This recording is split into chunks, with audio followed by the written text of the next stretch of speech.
No tienen cámaras, no tenés cámaras. Bueno, está. Bueno, vamos a escucharnos así entonces.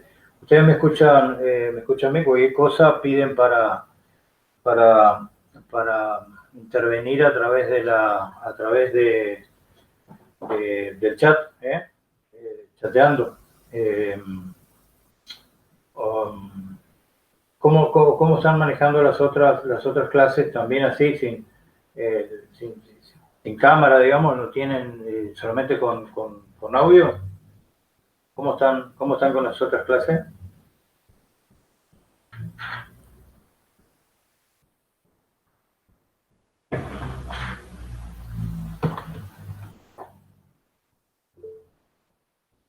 Ahora tampoco tenés micrófono tampoco tenés micrófono.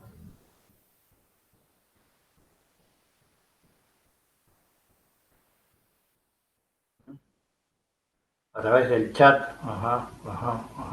Claro, si tiene micrófono, por lo menos claro, para hablar, directamente hablar directo, más allá de la cámara, ¿está? ¿Se entiende? Les pido que activen los micrófonos, así podemos intercambiar un poco mejor, ¿eh? ¿Puede ser? Si tienen los micrófonos, actívenlo.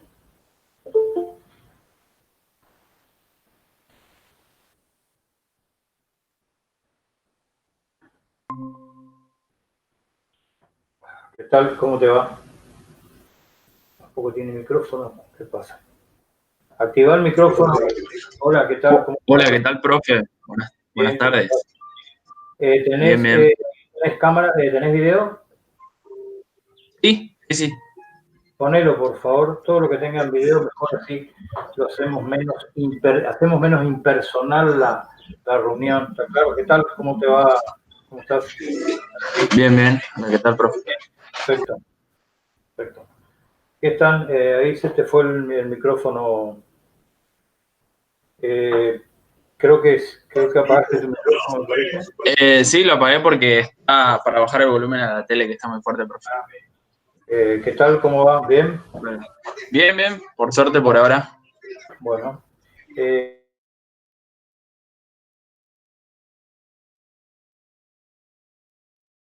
¿Antes que debes o estás normal, digamos, te una inscripción? No, estoy normal nomás, en inscripción bien, digamos.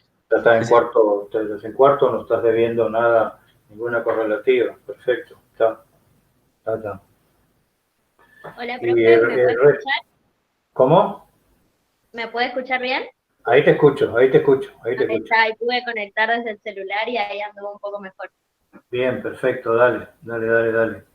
Las cámaras, si tienen celulares, por ejemplo, Belén, ¿qué internet estás usando? ¿La de la cámara o tenés de Wi-Fi, digamos, directo de la PC? No, en este caso estoy con el internet del celular porque no tengo Wi-Fi, digamos. Entonces. ¿No tenés Wi-Fi? No. No tenés Wi-Fi, no. Entonces el celular, claro, te va a comer mucha información. Y Gabriela, porque los que no tienen cámara pueden tomar, disculpe, estoy admitiendo toda la clase ahí, pueden tomarlo a través de Droidcam, un programa que permite trabajar de manera inalámbrica entre el celular y la PC. ¿Está? Es un programita. Entonces que ustedes toman con la cámara del celular, van tomando la. Profe, yo como estoy en el interior de Chaco, por ahí suelo tener un montón de inconvenientes en el internet. Ajá. A veces se cuelga demasiado y a veces anda bien. Ahora parece que está andando bien, por lo menos. Pero hoy a la mañana.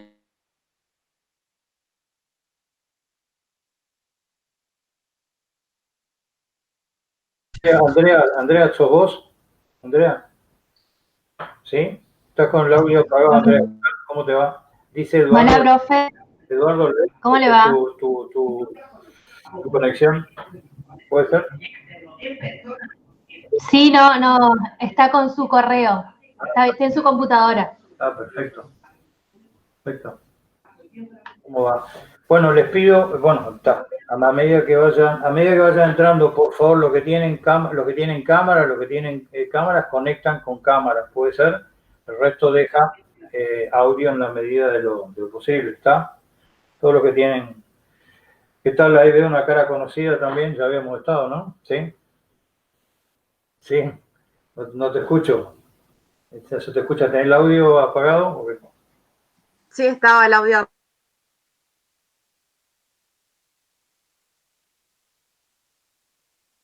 Medios 2. Ah, medios 2, claro. Si empezaste al revés. ¿Mm? Sí. Bueno, sí, claro, ya nos conocíamos. Sí, es una de las últimas que me queda. Me falta medios 2 y semiología nada más. Ajá. Sería industria y semiología. Medios tengo que hacer la mesa. ¿Medios sabes qué? Medios tengo que hacer la mesa de examen. Ah, o sea, conmigo, medios 2 o medios 1. Claro. Medios No, 2. no, medios 2. ¿Ah? Pero te tengo que filmar, cursaste, tenés libre. Claro, no quise firmar nada más porque hice como promocional, pero no tenía la correlativa. Claro, y como no hay mesas, estoy esperando. Está bien, ¿eso se normalizó ya? No tenés idea. No, pasa que es solo las mesas que pasaron en agosto fueron solo para personas que le quedaban 2 materias y yo tengo que rendir tesina, seminario de tesina, estoy haciendo semiología e industria. Entonces ya son más de 2, Claro. entonces no me habilitaron el turno extraordinario. Claro. Pero supongo que en diciembre ya va a estar más permitido algunas meses y a poder sacar las que me faltan. Bien. Bien.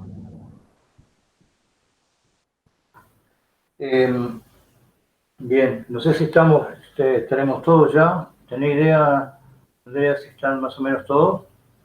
¿Cuánto habíamos quedado? 20. No, por el momento estamos 18, o sea, serían 16 estudiantes y era alrededor de 24 o 25. 24 o 25, ¿no? Le diría que esperemos un minuto más Sí, si quiere arrancar. No hay problema. Porque hay algunos estudiantes que todavía se están inscribiendo, que la lista que usted me mandó se agregaron unos cuantos más y creo que hasta el 21 hay tiempo de inscribirse en la materia. Inscribirse, Sí. Ajá. Bien. Así que seguramente vamos a tener algunos cambios más. Bueno. Pero somos muchos, somos Sí, cerca de 60. Más bien que son muchos, son 55 en total en la clase. No, nunca tuvimos en industria tuvimos 55, nunca. Debe ser porque se liberó la inscripción, ¿no es cierto? Las correlatividades ya no son un factor, una traba. Entonces, puede ser por eso, no sé. Pero bueno, bienvenido. A ver, los que fueron entrando recién, por favor, los que tienen cámaras, por favor, conecten sus cámaras, ¿puede ser? Los que tienen, chicos, los que tengan cámara, conecten cámaras. Todos los que tengan cámara, conecten cámaras.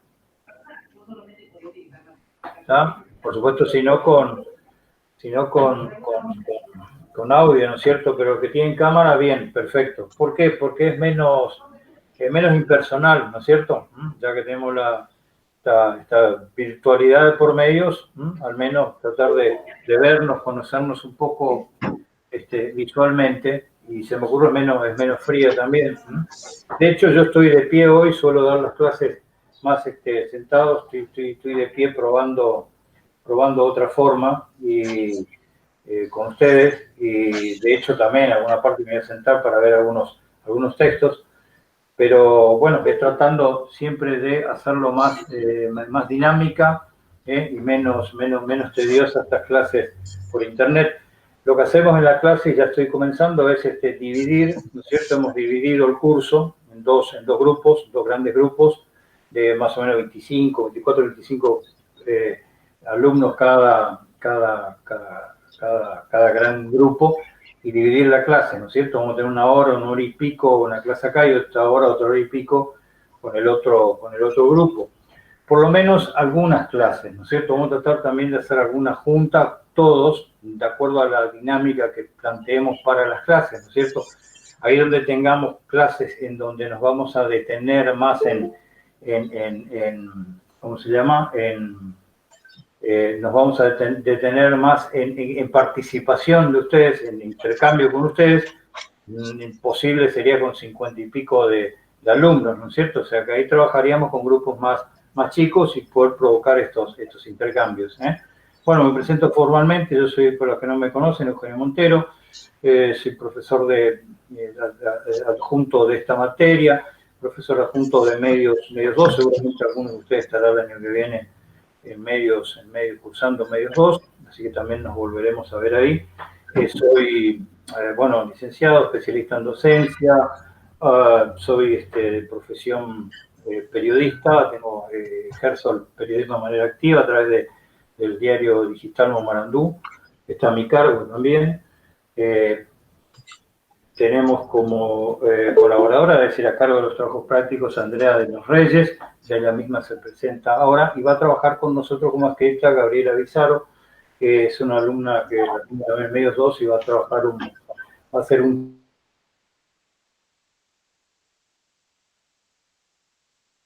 de fronteras, industria cultural en las áreas de frontera.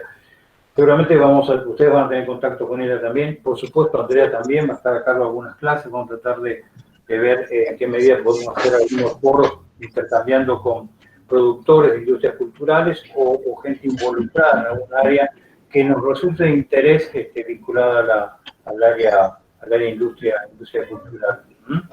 ¿Qué les pido, digamos? ¿Qué les pido a ustedes? Lo que les pido a ustedes es que hagamos que cada uno desarrolle pensamiento propio. Es decir, lo que se llama reflexión, en última instancia lo que ustedes conocen como reflexión crítica, ¿cierto? No sé qué entienda usted por reflexión crítica. Si le digo yo qué es lo que entendemos desde la cátedra como reflexión crítica y pensamiento crítico, ¿cierto? Si yo les digo, por ejemplo, que me definan la industria cultural desde la perspectiva, la definición concreta, la teoría de Adorno y Horkheimer, que son los que acuñaron el término, ¿cierto? Industria cultural. ¿Ustedes qué hacen? Van al texto, leen el texto, como puedan, qué sé yo, y lo reproducen, dicen esto, ¿no es cierto? Bueno, eso es reproducción de un texto. Ahora, si yo le digo, tomen el texto de Adorno y Horkheimer, ¿no es cierto?, Dialéctica del Iluminismo, lo toman, estudien, analicen ahí los elementos esenciales de ese texto y díganmelo, analícenlo, reproduzcanlo desde la perspectiva de las transformaciones que se están produciendo en este siglo, en este año en concreto, y con las transformaciones que implican las nuevas tecnologías de este momento, ¿no es cierto? Ahí ya entramos en un área, en una zona un poco diferente, de mayor complejidad, en donde son ustedes los que tienen que interpretar ese texto, traerlo a la realidad, ¿no es cierto? Polemizar con los autores, en realidad, es decir, ¿qué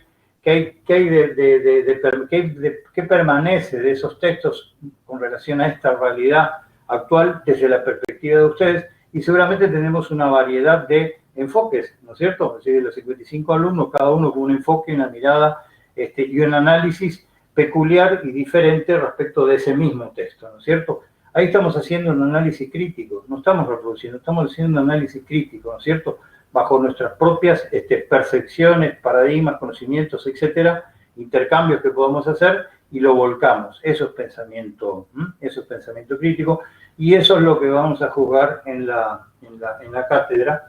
Digo juzgar en términos de evaluación, digamos, ¿no? Más allá de una nota más o menos, en términos de evaluación. Eso es lo que estamos buscando, esa capacidad de análisis, Es decir, disculpen, entró alguien, una actitud, participación y capacidad reflexiva. Eso es básicamente lo que entiendo que los andariveles por los cuales debemos transitar.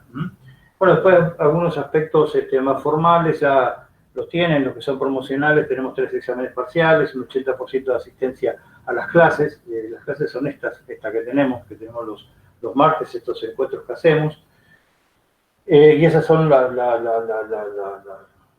los condicionamientos y requerimientos como formales, digamos, como para aprobar la materia, más allá de esto que le decía, de este contexto de estos análisis, de esta reflexión y participación y actitud que ustedes tengan en la clase.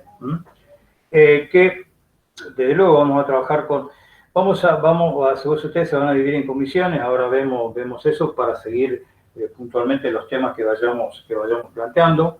Y vamos a dejar para la próxima clase trabajar con Andrea ya en concreto lo que van a ser los trabajos prácticos, sobre qué escenario van a trabajar, cuáles son de las 2 propuestas generales, grandes, más importantes de trabajos prácticos que plantea la cátedra, cuál de ustedes qué grupo va a desarrollar uno y qué grupo va a desarrollar otro. Eso lo veríamos en todo caso el martes que viene, más para abocarnos puntualmente a ese tema, definirlo y que empezaran a trabajar con eso.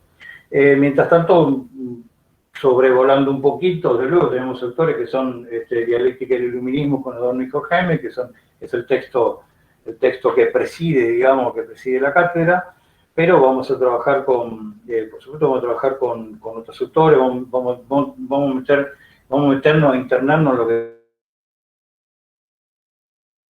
autores nuevos que yo les voy a ir presentando. Vamos a trabajar con más clásicos también vinculados a la industria cultural como Canclini, como Barbero, como Salio. Vamos a trabajar sobre las industrias culturales. Getino, un texto de Getino hace un análisis de todas las industrias culturales en la Argentina. Creo que es el que mejor detalla eso.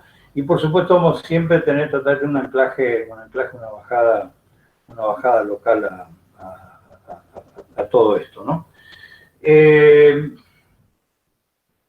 Bueno, ¿cuál es el contexto en que nosotros empezamos a trabajar esta materia? Podemos hablar de un contexto de crisis, ¿no es cierto? Es una palabra, seguramente la escucharon repetidas veces. Pero ¿qué queremos decir en este caso un contexto de crisis, ¿no es cierto? Nos estamos refiriendo a una crisis de tipo coyuntural, ¿no es cierto? Estamos hablando de un contexto de una crisis sistémica, una crisis de sistema, ¿no es cierto? Y una crisis que afecta al sistema en su conjunto. Cuando hablamos de sistema, no estoy hablando solamente de sistema de medios, sistema de industria cultural, estoy hablando de sistema económico, sistemas políticos, sistemas institucionales, ¿cierto? Una crisis sistémica, no de coyuntura, sino una crisis sistémica. Con lo cual algunos autores, disculpen, entra alguien, algunos autores empiezan ya están teorizando hace un tiempo con lo que definen como una crisis civilizatoria, ¿no es cierto? Es una crisis de civilización, es una crisis de la organización social, una crisis de las estructuras económicas, una crisis de las formas de representación de esas organizaciones sociales, de sus propias realidades. Es una crisis que afecta la organización social, pero también la representación de esa organización social, es decir, las instituciones políticas, las ideologías, etcétera. Es decir, hay modificaciones completos de paradigmas, ¿no es cierto?, de la manera de estar, la manera de transitar la realidad y la manera de pensar esa realidad que estamos nosotros transcurriendo. Cualquier cosa que ustedes quieran, alguna aclaración o algo que no entienden, me lo dicen sin ningún problema. Entonces, podemos hablar en esos términos de crisis, nos habilita a hablar de crisis civilizatoria, ¿no es cierto? Es decir, una crisis mucho más profunda de una coyuntura. Por ejemplo, tenemos la pandemia, ¿no? Están seguramente hartos ya de escuchar este tema de la pandemia. Bueno, pero se habla mucho y se adjudica, por ejemplo, la pandemia como el causante de estos cambios profundos, y se habla de post-pandemia y qué va a venir, y elucubraciones y debates y aproximaciones al futuro, y etcétera, etcétera, etcétera.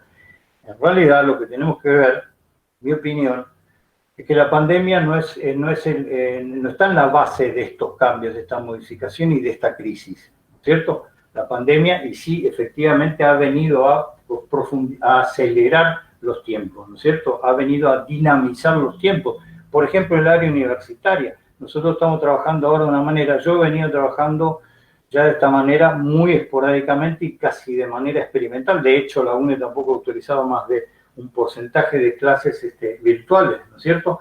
Sin embargo, ya estaban las tecnologías capaces de resolvernos esta cuestión de las clases virtuales, ¿no es cierto?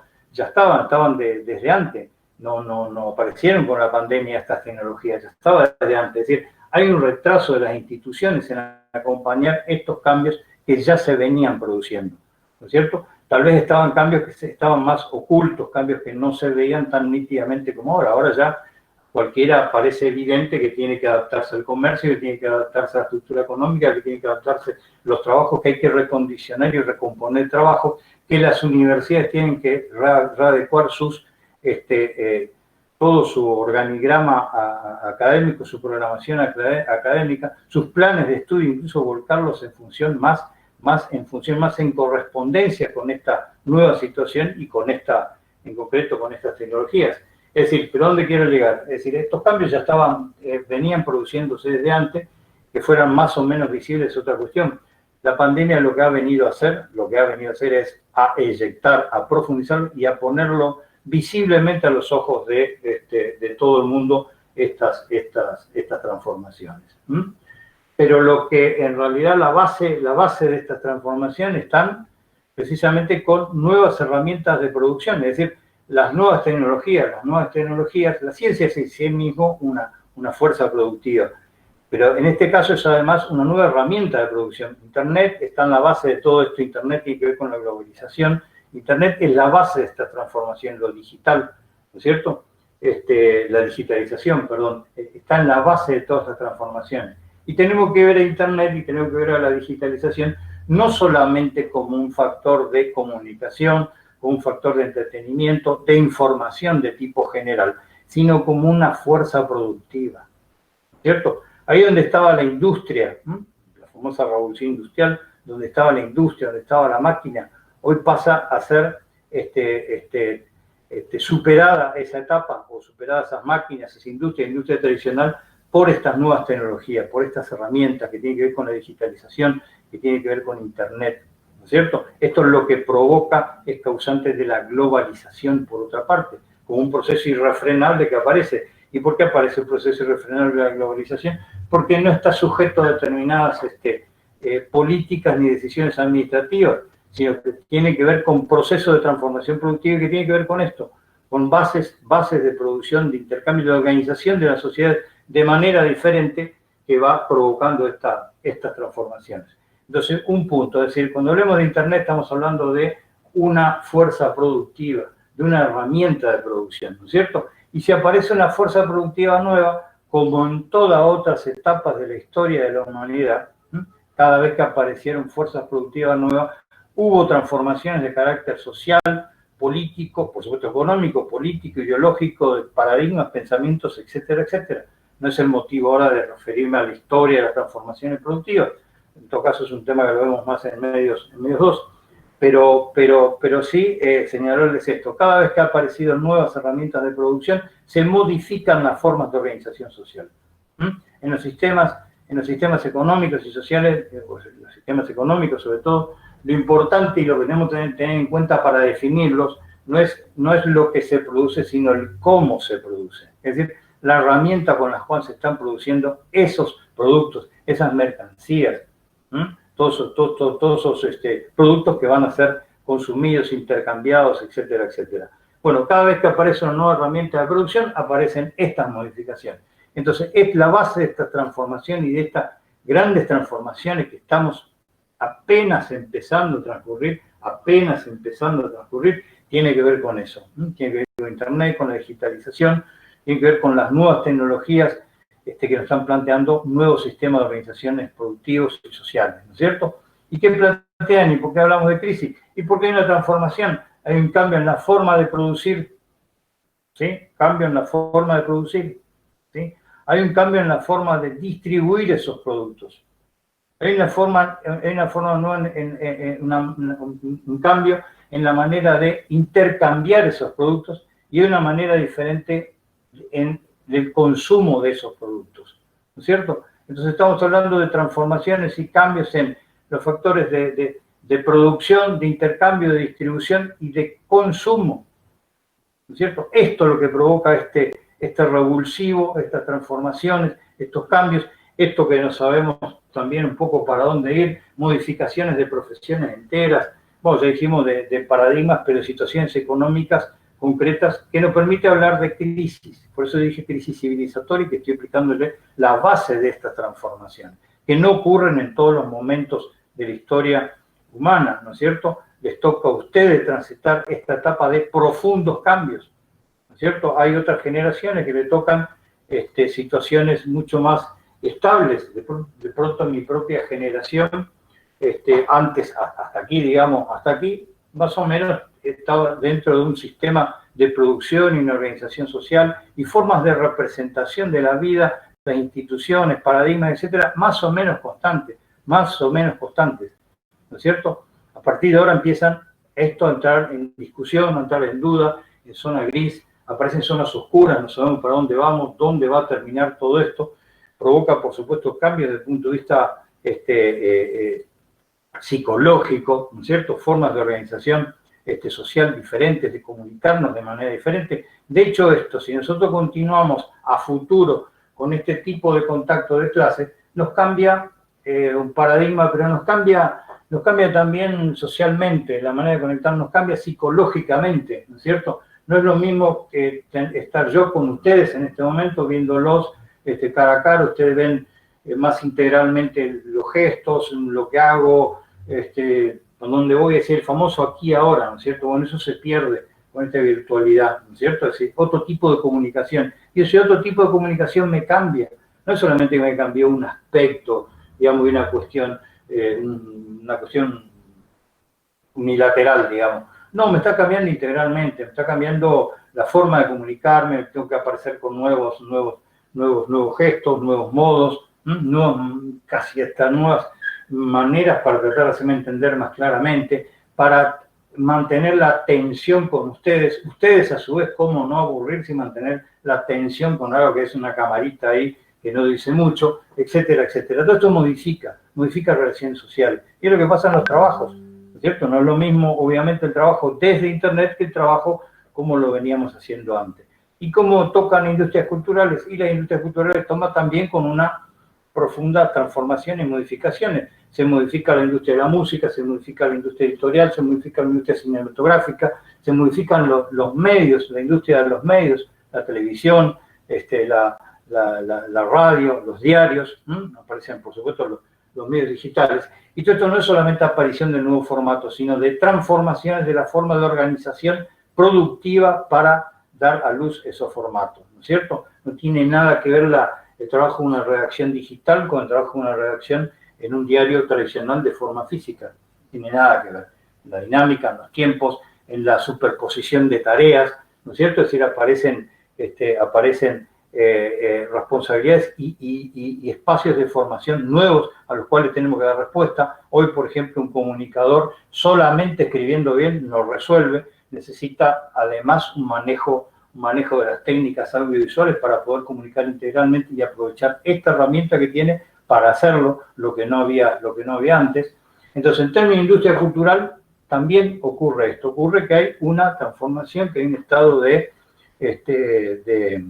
crisis, como decíamos antes. Y que la crisis tiene que ver con un modelo de negocio. Lo que entra en crisis es un modelo de negocios. Cómo seguir valorizando, cómo seguir monetizando, como dicen ahora, cada uno de los emprendimientos culturales. Como cambian las herramientas de producción, aparecen modificaciones en las formas de monetizar, en las formas de valorizar ese emprendimiento cultural. Y esto, por mucho que aparezca, mucha cáscara que aparezca de la potencialidad de las industrias culturales, en realidad está en discusión, en realidad está en crisis, y lo saben, la televisión está en crisis, las productoras de televisión están en crisis, ¿no es cierto? Podemos detenernos en algunas áreas puntuales, por ejemplo, ediciones de libros, ¿no es cierto? Bueno, el libro sigue siendo, y me alegro yo también particularmente realmente que sigue siendo un vehículo de lectura predilecto, digamos, ¿no? Si uno lee un libro, me parece, tiene otro gusto.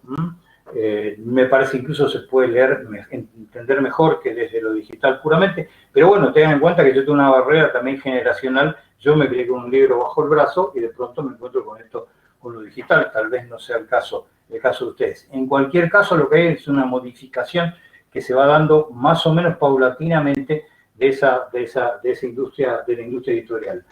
¿Hay algún escritor entre ustedes? ¿Poeta? ¿No? Bueno, nos lo perdimos entonces. La idea,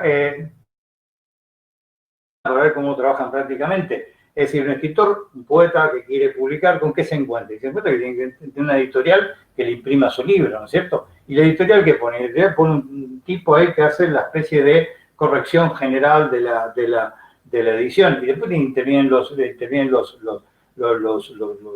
que trabajan en la parte informática de la edición del libro, después intervienen los imprenteros, y después interviene el sello editorial, que a veces coincide con la imprenta y a veces no, y empieza todo el mercado de distribución del libro, y es el que nos garantiza una distribución del libro, y se aprovechan después los espacios que hay, espacios culturales, ferias del libro, etcétera, etcétera, para difundirnos o no.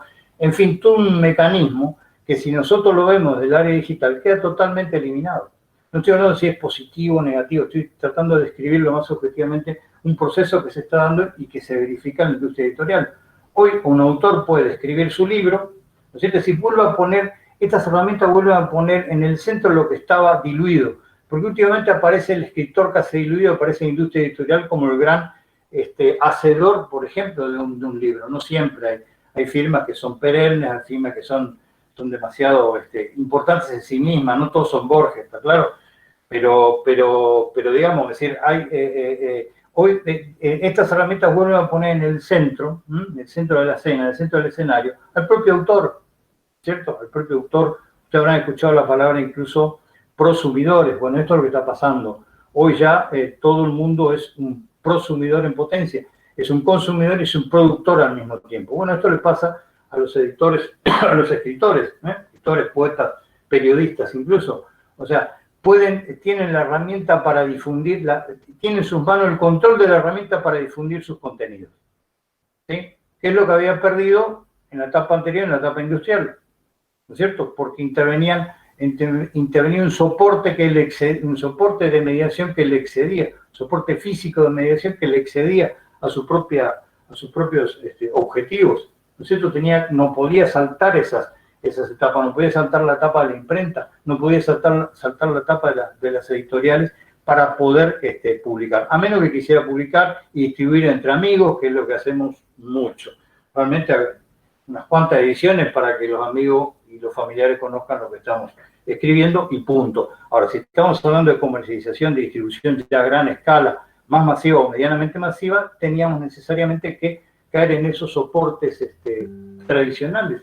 Y posible no hacerlo. Bueno, hoy esta tecnología pone en el centro de la escena al protagonista principal, que es el creador, ¿no es cierto? En este caso, estábamos tomando la figura de un escritor. Un escritor que termina su libro, ve la manera de darle un diseño con cualquiera de las plataformas digitales abiertas, incluso de código abierto que están en la red, y si no pago, que tampoco es un gran capital el que hay que volcar para eso, y con ese diseño puede salir a promocionar su edición, su libro. No necesita potencialmente. En la práctica, coincido con ustedes, bueno, no es tan sencillo, no es tan fácil, pero potencialmente tiene las formas de comunicarse con un público eventual, ¿no es cierto?, por su propia cuenta. Y un público eventual, y es el otro punto, que no está en el marco local donde tenía antes la industria física, la industria editorial tradicional, sino que tiene un mercado que es global. De pronto su obra está dispuesta y puede ser vista desde cualquier parte del mundo. De hecho, ha pasado productores locales han puesto sus obras en internet y le han contactado de países insospechados, ¿no es cierto?, interesados en la obra de un autor, en este caso, que yo conozco, por ejemplo, correntino. Es decir, Bueno, potencialmente está toda esa posibilidad. ¿Y qué es lo que hay? ¿Hay intermediación? No, hay autor y lector directamente, lector-autor, autor y lector, y además con toda la posibilidad de intercambio que tiene, pues el lector puede intercambiar con el autor, etcétera, etcétera. Todo lo aleatorio que viene de modificación. Pero ¿quién sigue estando en el centro de la escena? El propio escritor. Bueno, más allá de esta perorata, lo que hay es una transformación objetiva, ¿no es cierto?, de la industria editorial. ¿Listo? Ni que hablar.